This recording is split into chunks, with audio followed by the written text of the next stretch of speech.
ഭീകരവാദവും പ്രണയചതികളും ഈ കാലഘട്ടത്തിലെ ചില യാഥാർത്ഥ്യങ്ങളാണ് എന്ന വാസ്തവം ഉൾക്കൊണ്ടുകൊണ്ട് കേരള കത്തോലിക്ക സഭ ജാഗ്രതാ നിർദ്ദേശങ്ങൾ നൽകി. നിയമത്തിലെ പഴുതുകളും ആനുകൂല്യങ്ങളും ഒപ്പം സമൂഹത്തിന്റെ അജ്ഞതയും മുതലെടുത്തുകൊണ്ട് ചില തൽപര കക്ഷികൾ നടത്തിവരുന്ന ഗൂഢനീക്കങ്ങൾ സഭ തുറന്നു കാണിച്ചിട്ടുണ്ട്.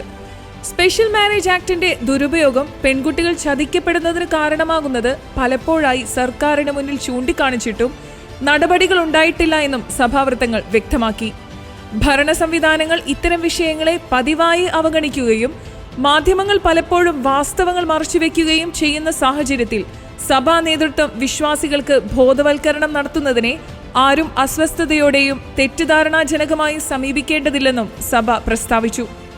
സമൂഹത്തിന്റെ അജ്ഞത നീക്കുന്നതിനും യുവജനങ്ങൾ കെണികളിൽ അകപ്പെടുന്നത് തടയുന്നതിനും ഉതകുന്ന ബോധവൽക്കരണ പ്രവർത്തനങ്ങളുമായും സാമൂഹിക തിന്മകൾക്കെതിരെ നിതാന്ത ജാഗ്രതയോടെയും സഭാ നേതൃത്വവും രൂപതകളും മുന്നോട്ടു പോവുക തന്നെ ചെയ്യുമെന്നും സഭ ആഹ്വാനം ചെയ്തു.